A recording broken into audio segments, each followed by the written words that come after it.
Hey everyone, and welcome back to Exposed, Scandalous Files of the Elite. I'm your host, Jim Chapman, and we are back with this third installment of the War Machine series. This is actually a part of the Bad Boy series, and before we get into it, for all our global celebrity members, that's our top tier on Patreon, I got a quarterly gift headed your way. You should get it in the next week or so. If you're not in the lower 48, it may take a little bit longer. Heck, it may come back to me. I've had some problems with these international shipments, but I do try to ship them, and I tried to be kind of unique when I do these quarterly gifts and put some thought into them, etc. So I hope you enjoy what I decided to do this go round.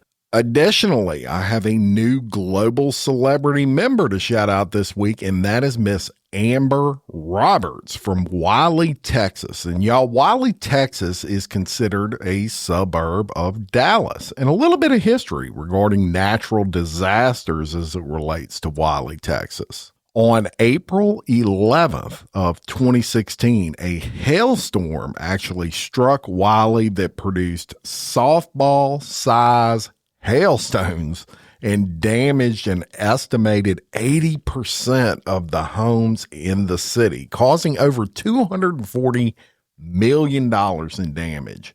Imagine that. Ice the size of softballs dropping from the sky and the damage that can cause. Absolutely crazy.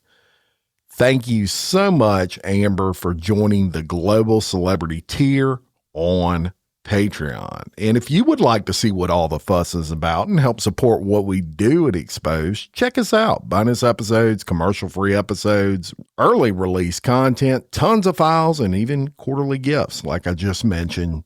Patreon.com, Exposed Podcast Files. Now, let's get into today's episode. And the last time that I left you, we reviewed the testimony of Corey Thomas. Of course, that was the male that was assaulted by War Machine prior to the over 2-hour beating that Christy Mack endured. And if you'll remember, I told you about the miraculous escape by Christy Mack out of that bedroom window, and that she ran to a series of neighbors' houses, banging on doors, trying to get someone to help her at 4 o'clock in the morning. And that is what we are going to cover today.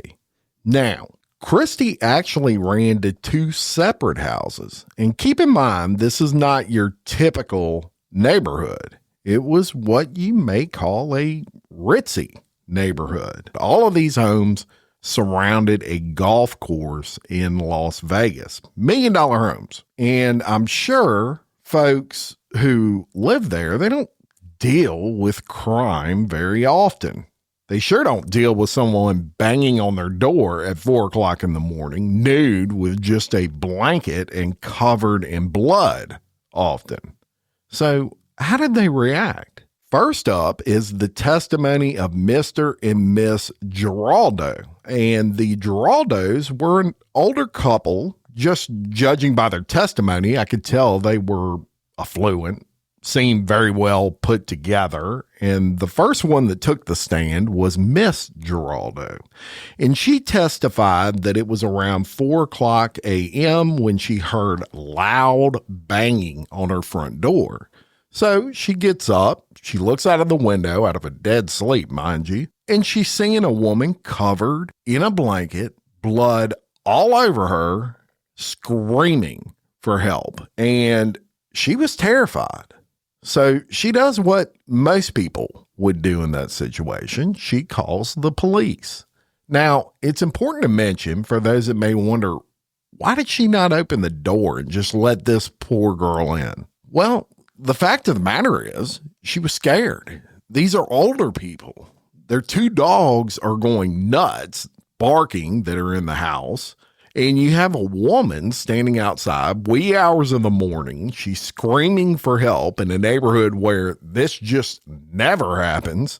So she calls, and the first time she gets connected to 911, the dispatcher inadvertently hangs up. So she immediately calls back and she tells the dispatcher the situation. And, okay, we're sending the police. And as time passes, Christy is still outside hiding, but no police.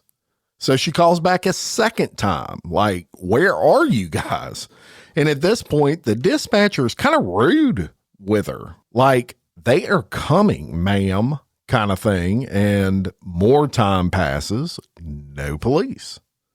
Now, in her testimony, the prosecution, they did what they do.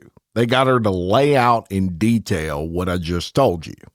And then it was the defense's turn to cross-examine her. And out of the clear blue sky, they asked if she had known Christy prior to the incident.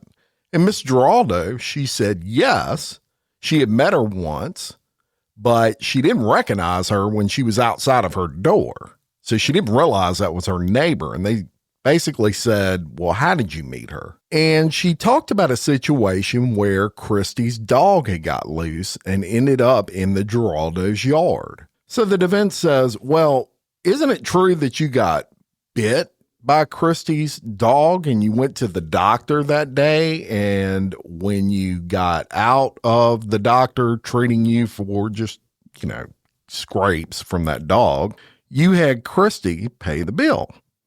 Now, for me, I was like, what does this have to do with anything? It's true what the defense said. That was true. The dog did bite Miss Geraldo and she did go to the doctor and Christy did pay the bill, but she wasn't sued. Christy offered to do that and felt like she should do that. But it's a prime example of the defense reaching, trying to relate two things that really had nothing to do with each other just to screw with the heads of the jury. So I'm going to pick up there with the testimony of Mr. Geraldo. And when he took the stand, older guy, heavy accent, very well put together, he shed some light on why they did not immediately open that door. And it boils down, for Christy, to bad timing.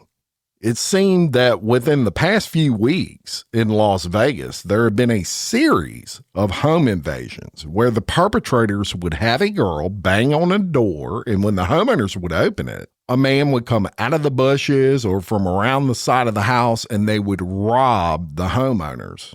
It was all over the news, and Mr. Geraldo, he was pretty aware of that. In fact, it was the first thing he said that he thought about when he heard that banging on the door. So I'm going to go ahead and I'm going to play Mr. Geraldo's testimony. During this testimony, you're going to hear yet a third 911 call that this couple had to place, but this time it was Mr. Geraldo who was pissed that the police still weren't there. And you're going to hear Mr. Geraldo's take on what was occurring as Christy Mack hid outside of their home. As I told you, listen closely because he does have a strong accent. But here's that clip. What were you doing at around 4 o'clock in the morning on August 8th, 2014? Sleeping. All right. And were you sleeping in any particular bedroom? Master bedroom downstairs. Upstairs? Yes, with 2 floors. Did anything awake you from your sleep? Yes, my dogs were barking very badly. And I hear some kind of knock on one of the doors. Can you describe the knock for us? It's like very fast, no regular knock. How many dogs did you have at that time? 3 small dogs. When they bark, are they kind of loud and boisterous? Oh yeah, they really go wild. All right. What did you do after you heard that knock on the door? I went downstairs to the kitchen, which is that's the door going to the garage. That's a big window. And I was yelling that it was my brother-in-law who, and I Tony, and nobody else. This door, can you describe it for us?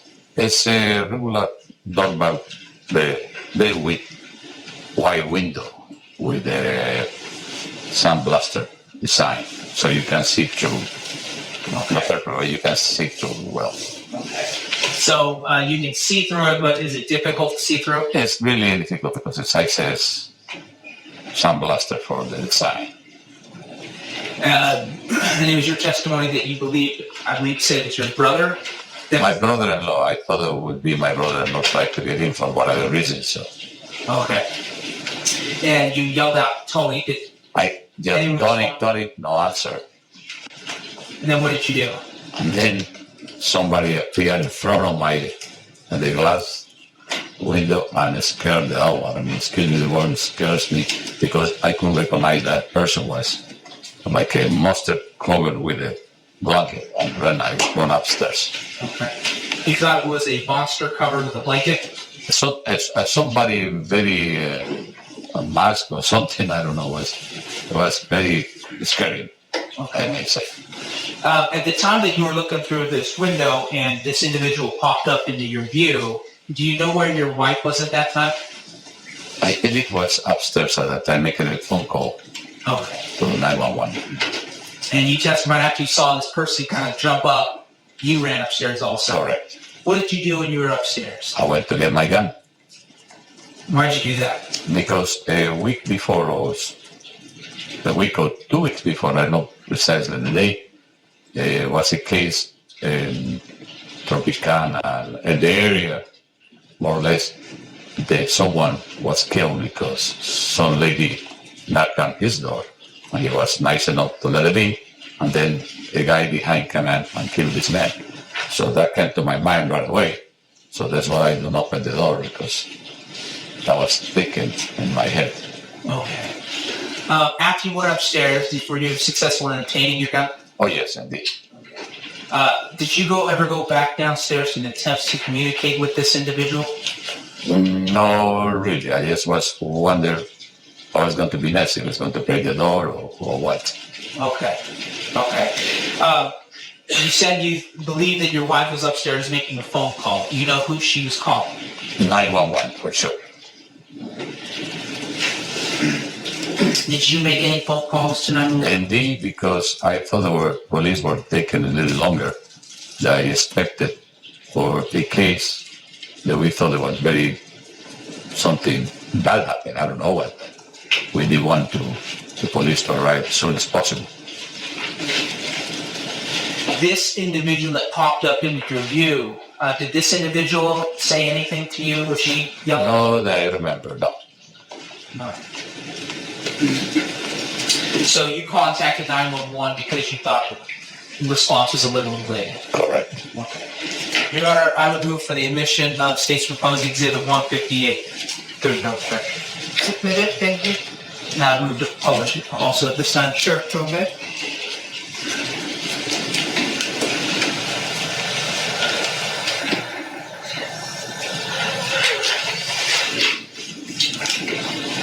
I may have some questions for you, please.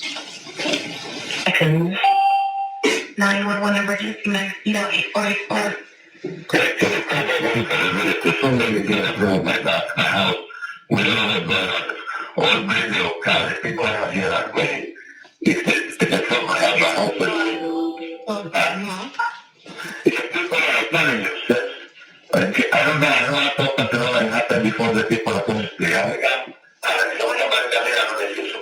What is the address, sir?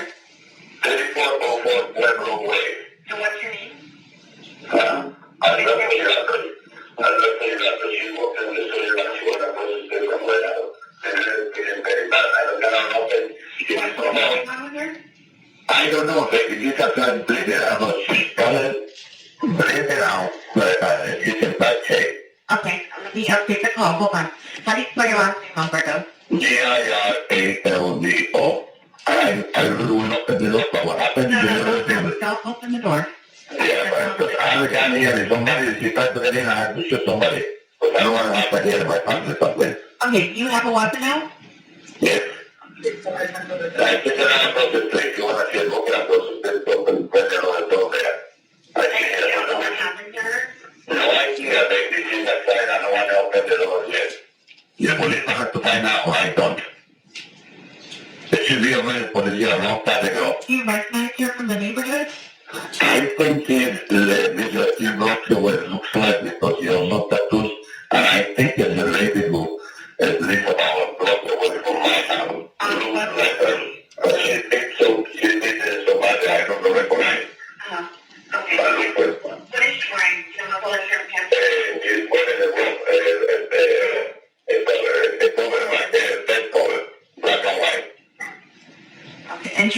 street now?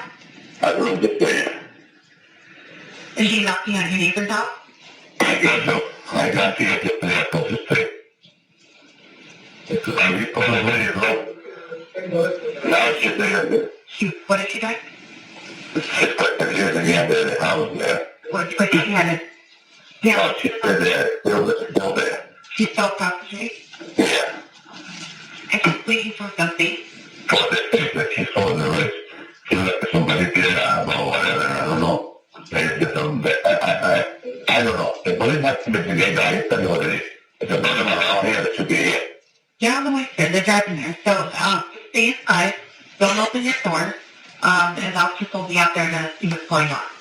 Okay. Don't go outside with your gun. Excuse me? Do not go outside with your gun. Yeah, don't go with that. I was looking at that. You'll put your gun away. Yeah, with the moment the police come in here, I will put away. I mean, I have it here already. Okay, I understand. I'm just traveling, but you can Yeah, it was 10 minutes ago. The boxes are driving there now. Long time, but people die at that time. Okay, I understand, but it's been busy, so they're on the way now.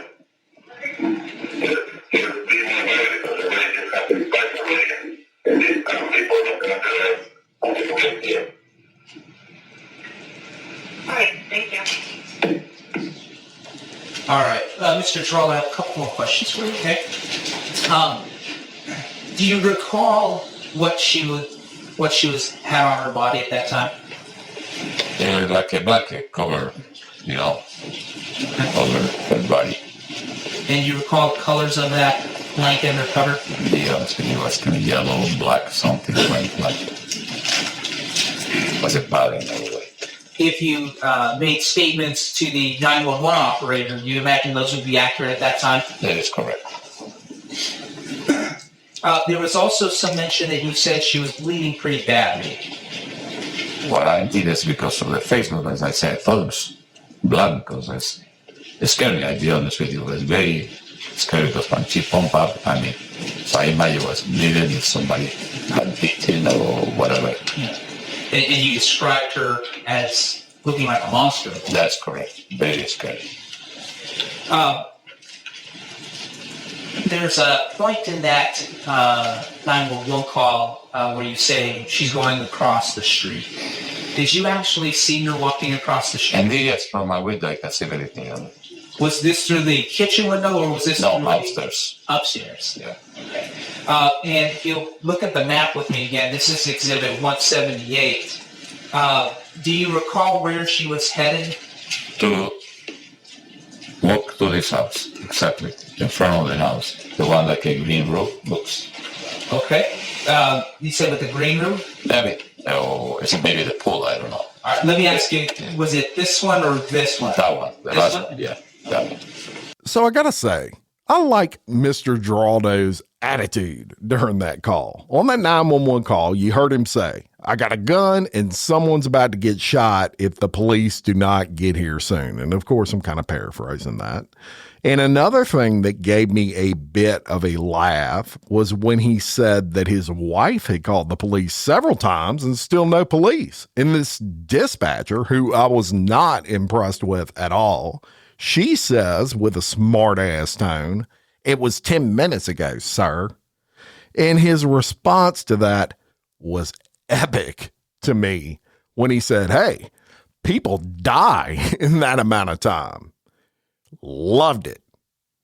You also heard him mention during that call that she had ran away from the Geraldo's home and was at another house, but he couldn't see her from where he was at. That is indeed what happened. And the next witness you're going to hear from was a guy by the name of Arthur Harris. Now, Mr. Harris, his testimony was very interesting in that he did not own that house. That second house where Christy Mack showed up banging on the door. In fact, he was on a large family vacation, expecting 15 people at that home between brothers, sisters, aunts, uncles, etc. And they had rented that large property on Airbnb. It was also interesting to note that Mr. Harris was a paramedic for 3 years. And prior to that, an EMT for 12 years. I mean, if you're injured to the extent of Christy Mack, banging on that particular door was a huge stroke of luck for her, considering her injuries and his ability to treat those injuries. However, once again, you're beating on someone's door at 4 o'clock in the morning, bleeding pretty bad, screaming, etc., and people are wary by nature. Mr. Harris was no exception.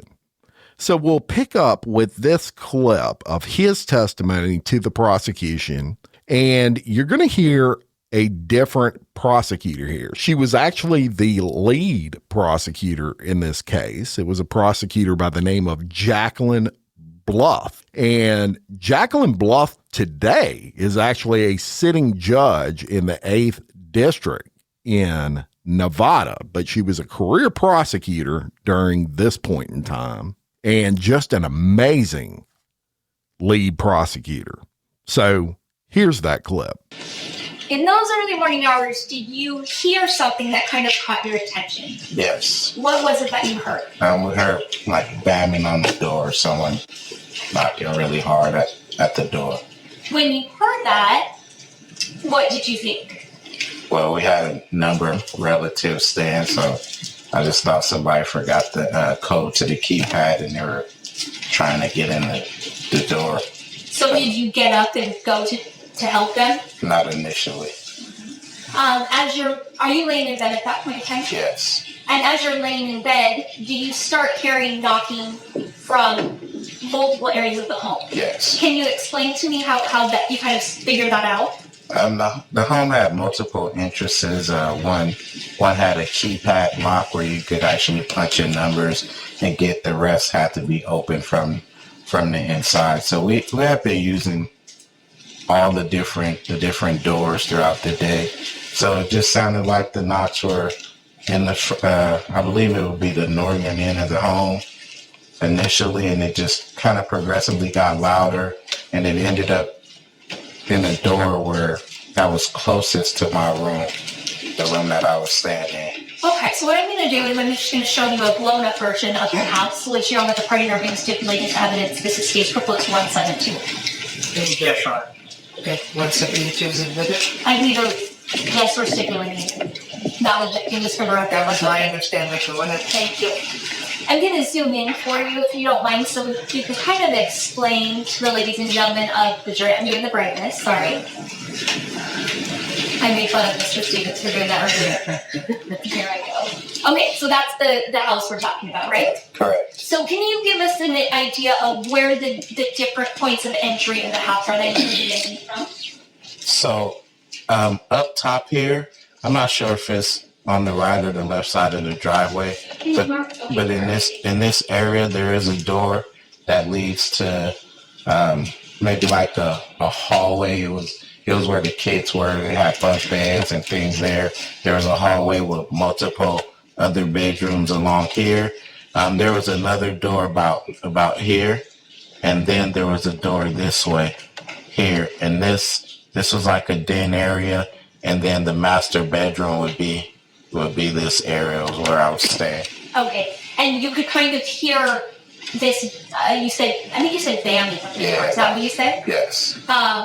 In all those points of the home. Yes. And just for the record, Your Honor, he has located a door on basically the entrance of the top of the picture, and then another door towards the first part of the cement in the top of the picture, and then again in front of the first right square, and then in the middle of the home, and then a den, and then an entrance of the master bedroom, which is the last part of the house. Well, this here isn't a door.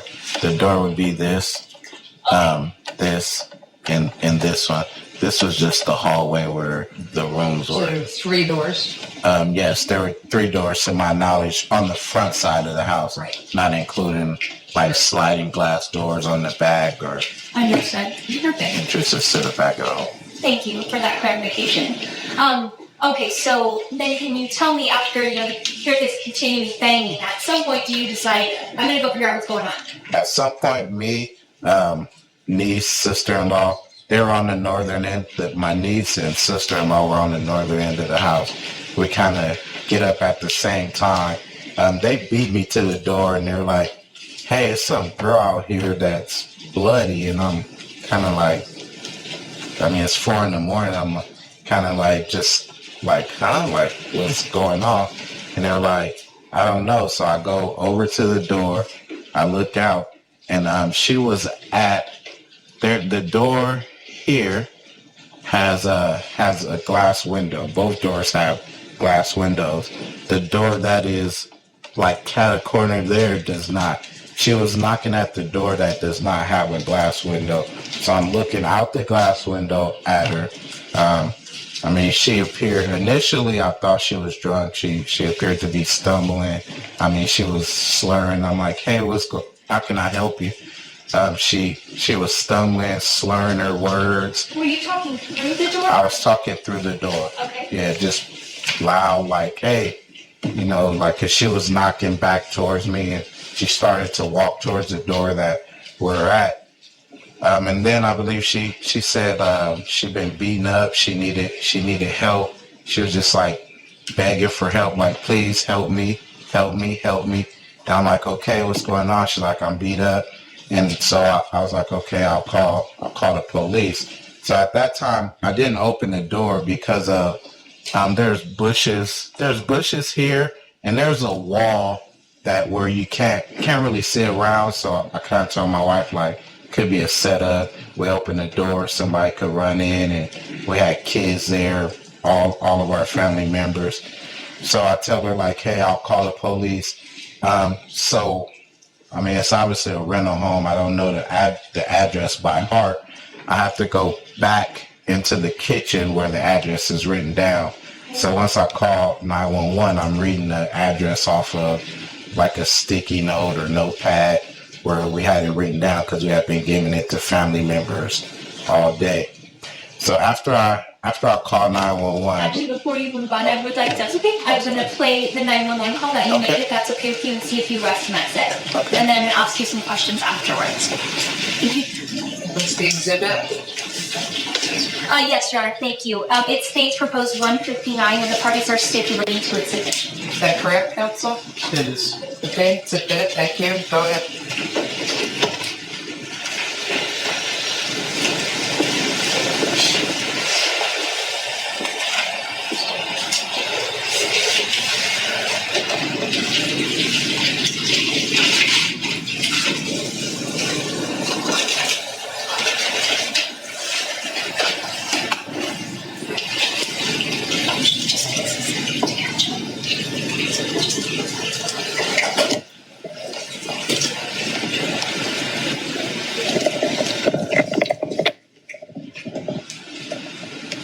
Friday, August 8, 2014, 04:14 and 29 seconds. 911 emergency, so we want for 565. Police over here, I'm the paramedic. I'm the access 2176, Pueblo Circle, in Las Vegas, 89169. What's going on? There's a lady outside found on the hood. She has blood over her. She said she got it. Did you call me before on this? No, sir. What's your name? My name is Arthur. Arthur, your last name? Harris. And the phone number your last name? He was not visit. 911. Not before. 6606. And she was signed that address and you have to want that big fight.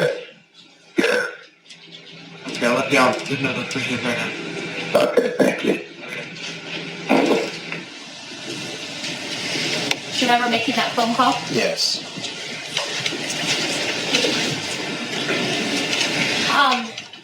So you said to the 911 to dispatch, you said there's a woman outside, she's all bloody. Can you explain to me what you could tell when you guys were on opposite sides of the door to one another?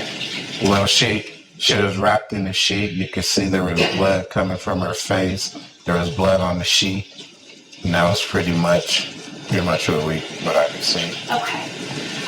And so you make this 911 call. Now explain to us what happens after you hang up with 911. So after I hang up with 911, I go back to the door and I tell her, like, okay, the paramedics, the police, they're on their way. And she just kept saying thank you. And after she says thank you a number of times, she just falls to the ground. So at that point, I'm thinking to myself, like, all right, if there are people like waiting there to run in the house, after I say now the police are coming, they're probably going to leave. And she didn't leave. So I'm kind of thinking, okay, it's something serious.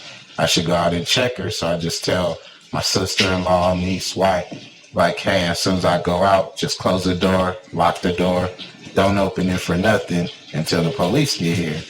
So I go out, I go outside, she's on the ground. I'm like trying to talk to her. She was answering some questions, but she was still kind of slurred speech. I remember asking her, like, what happened? Were you at that point trying to provide her with medical care? Are you assessing her injuries? Yes. And when you get out there and now you have an opportunity to look at her up close, you originally said that you thought she was drunk. Right. Yes. When you get out there and, you see her face to face, do you think she's drunk? No. What are you thinking at that point? At the point where I make contact with her and I'm up close with her, I can see that she has blood from the mouth, swelling over her entire face.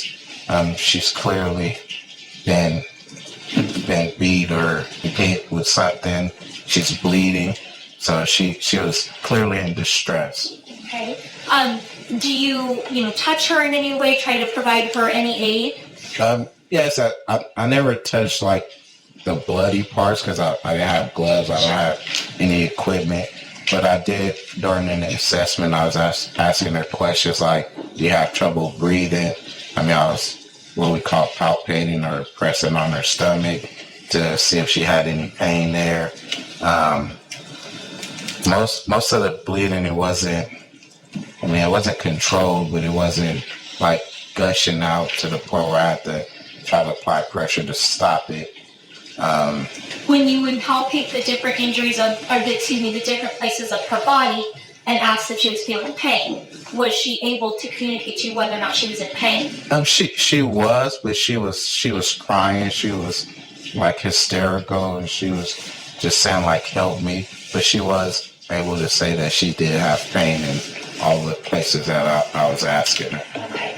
Was she able to tell you who it was that did this to her? Yes. I'm not asking for her answer. I'm just asking. Say yes or no. Correct. Okay. Was she able to tell you who did this to her? Yes. Was she able to tell you whether or not a weapon was used? Yes. Was she able to tell you how it was that she was beaten? And let me clarify that. I mean, what body parts touched her body parts? Does that make sense? Yes, I asked those questions, so yes, she was. She was able to answer all of them. She said yes. Yes.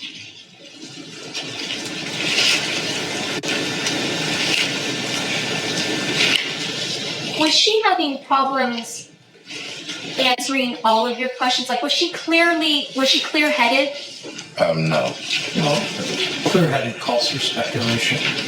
She had trouble answering the questions. It's different than was she clear-headed. All right, why don't you clarify the question? Was she able to have a conversation like you and I are having? No. Were you able to state, or were you able to assess whether or not she was in and out of consciousness at that point? Yes. And was she conscious the entire time? She was conscious the entire time. Okay. After you made that 911 call, did the police come shortly after that? Yes, a few minutes. I mean, obviously, when you're there, it seems like a long time, but probably a few minutes later. Okay. When you were treating her and when you were having these conversations with her, were you right here behind these bushes, kind of like in this corner where the L makes? Yes. And all of your contact with her was outside the home? Yes. Is that behind a fence? Like, is there a fence in that area, or what is in that picture? Is that area like a patio? How would you explain? it was kind of weird. It is a patio, but it had like I'm not sure it was exactly fenced in, but it was a wall with like where they had the trash can. So it wasn't a patio. It wasn't anywhere like you could go. It's a patio, and then like maybe a retaining wall that maybe like 5 feet high with the trash can like on the side of it. And when you said that, you let her know, hey, I called 911, and she said thank you several times, and then she fell. When you say fell, did she like fall over something, or is it more like a collapse? More like a collapse. And it's at that point you felt like you needed to go outside and help her? Correct. Thank you so much. That concludes my direct examination, and I'll pass away. So shout out to this guy who, just like Mr. Geraldo at the start of all this, he thought, this could be a setup. But once he mentioned he called the police and Christy did not run off, his instincts kicked in and kind of told him that something was legit with this girl's pleas for help. Otherwise, why would she not run when he said he called the police? So he goes outside and he tells his family to lock the door behind him, just in case it was a setup. Now that's hero stuff right there. This is real life. Now, I'm not going to play the cross-examination part of this one, except for one little section. The defense, for reasons I'm still confused about, made a huge deal out of the fact of some of the verbiage used by Mr. Harris during his 911 call. Listen to this. Now, in your 911 call, you had stated to dispatch, or you recall stating to dispatch, there's a lady outside down on the curb? Do I recall? No. Would help refresh your recollection. Let's show you the transcript of the 911 call. You good? Sure. Do you at all recall the statement from the audio recording? One we just listened to? Yes. I'll go ahead and show you the transcript. Okay. Now that you've had an opportunity to review it, does that refresh your recollection? I don't remember saying curb, but it's 2 o'clock in the morning, so 4 o'clock in the morning. Could have. So to be clear, do you or do you not recall stating I don't the lady outside down on the curb? I don't recall the word curb saying she was on the curb, no. Okay. And while dealing with McInday, while simultaneously being on the phone with 911, you believe that your statements were accurate? I wasn't on the phone viewing her I was on the phone and seeing her at the same time. Correct. Because I had to go get the address. So while I'm calling 911, I'm in the kitchen of the home reading the address off of a sticky note.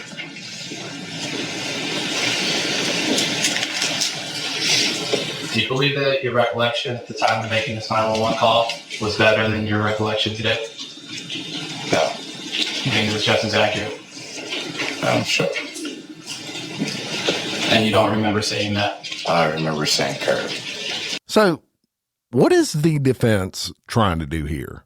Well, they're making in my opinion, sad attempt to prove that if he does not remember saying he saw Christy Mack on a curb to the 911 dispatcher, he could be misremembering a bunch of other things during that night. They even bring up the fact that he was looking at her when he was speaking to 911, which he quickly refuted, saying, oh no, there's no possible way I was looking at her because I had to read the address off of the property, and that was on a sticky note in the kitchen. So you couldn't see her from the kitchen. So I couldn't have been looking at her at that point. Now, what it is at its core, what it truly is, the defense is trying to play mind tricks on this jury. Remember, it's all about placing doubt in the jury's mind. This is all just games that defense lawyers play. But the prosecution, they have a chance to respond to that. It's called redirect. And hats off to them for making the defense look really like a bunch of incompetent idiots when they respond with this. I'm going to play the beginning part of your 911 call and let you know if you hear the part about the curb, if that's okay, right? Okay. 911 emergency, so we want for 565.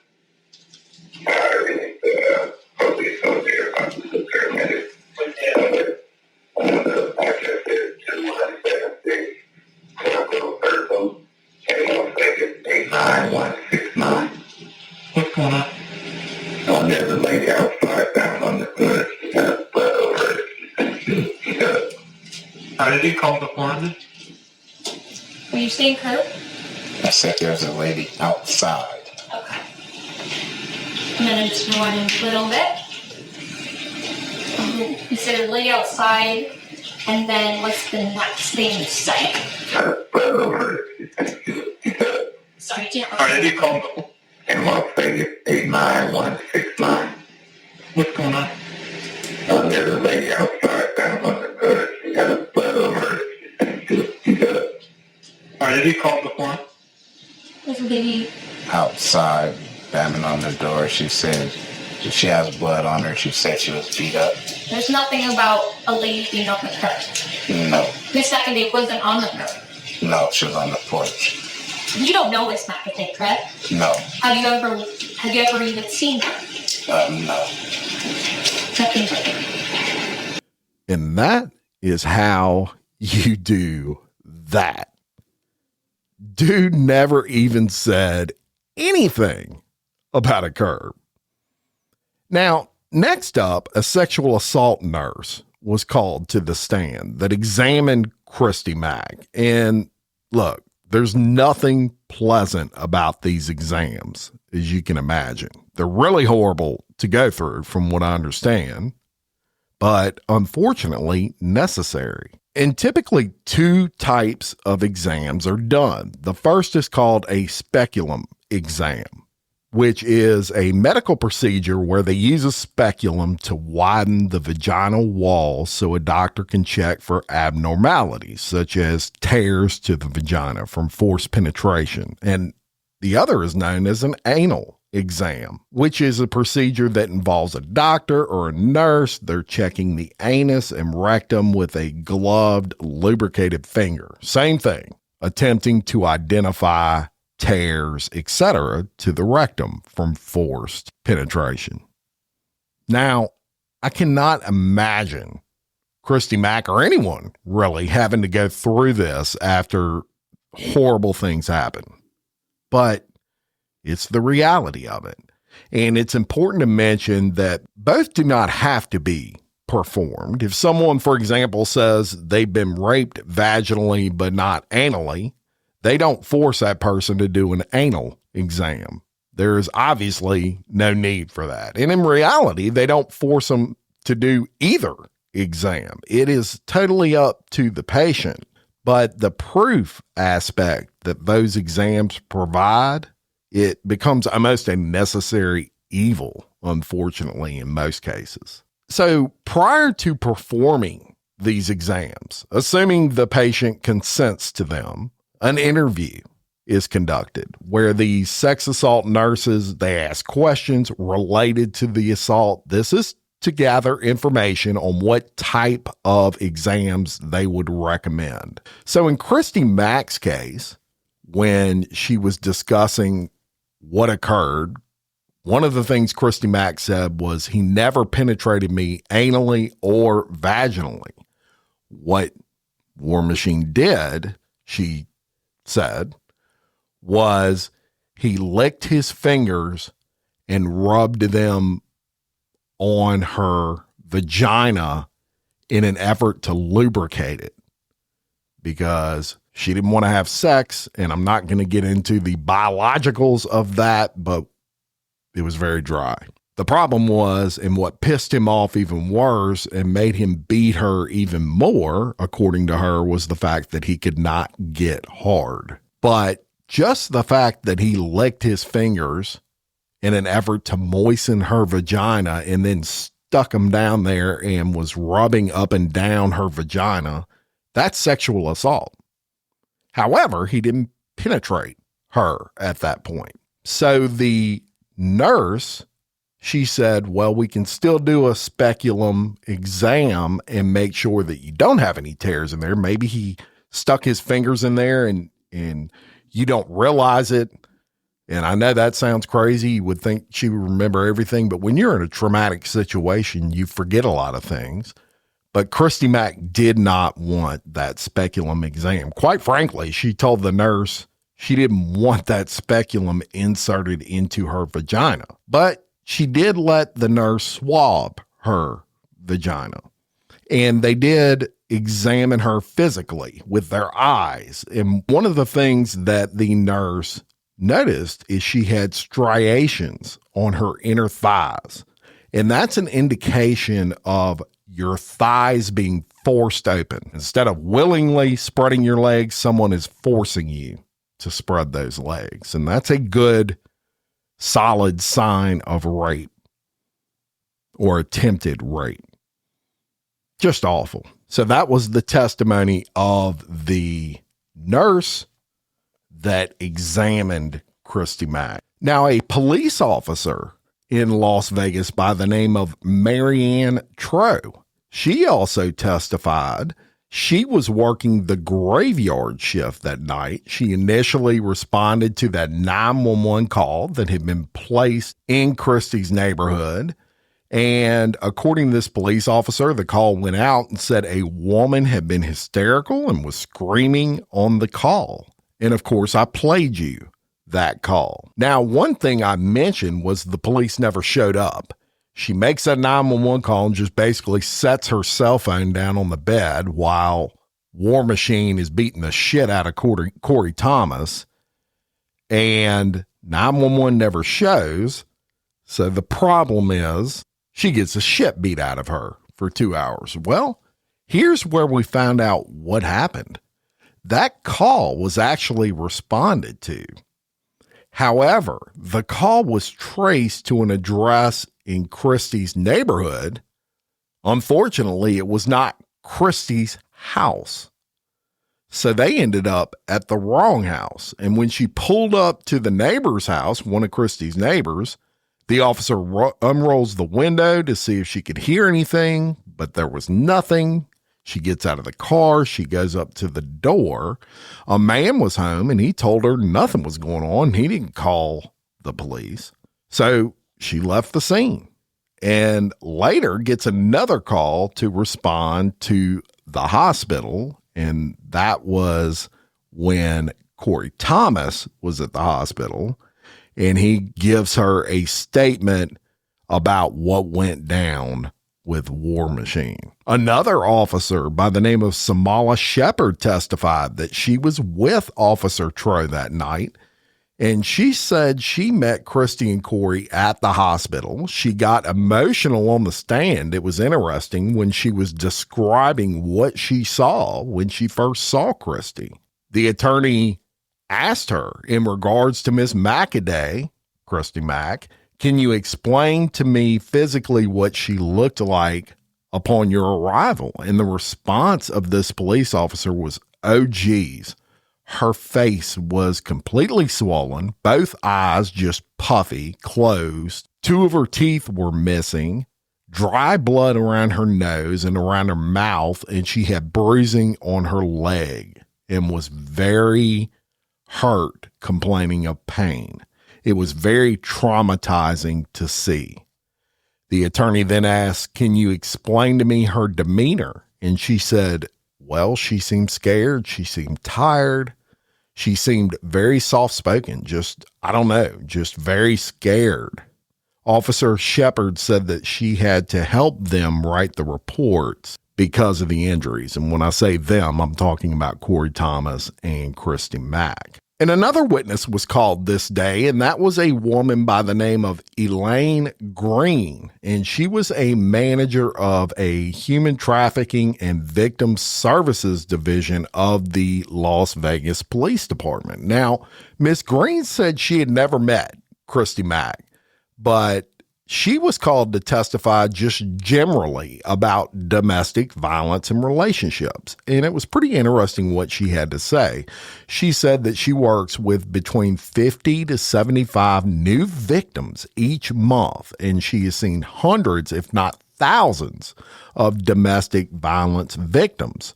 She said red flags of domestic violence can be misinterpreted as signs of love. Constant phone calls to see how you are, and little gifts.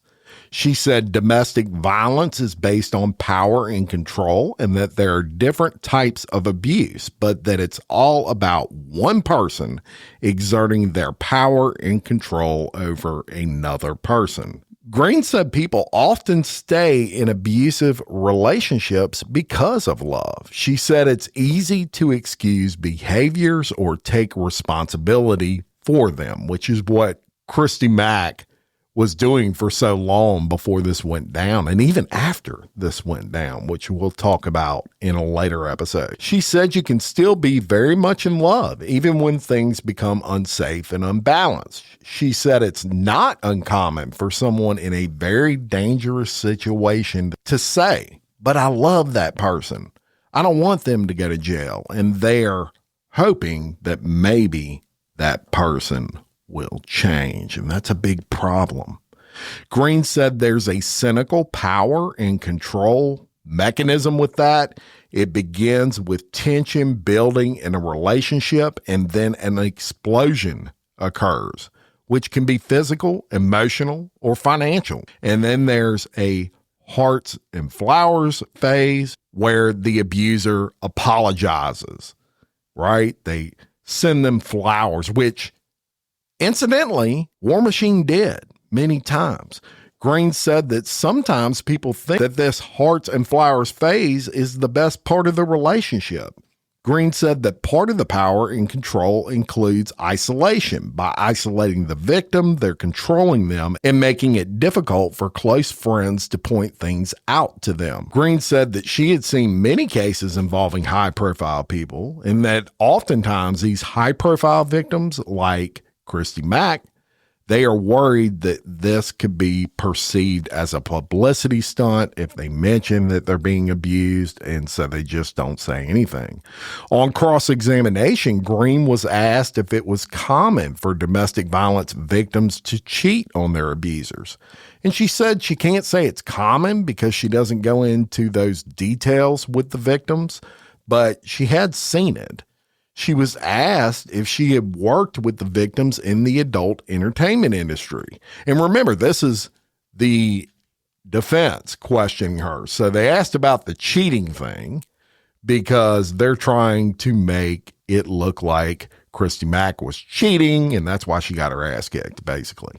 But I'll continue. She was asked if she had worked with victims in the adult entertainment industry before. She said yes. She was asked if it was common for victims of abuse to still make public appearances on TMZ and other mainstream media. And she actually said yes, which pissed the defense off because they're trying to make it act like, well, if she was abused so bad, would she still do all these appearances that she was doing? So that's all I got for you today. Some really interesting testimony coming out.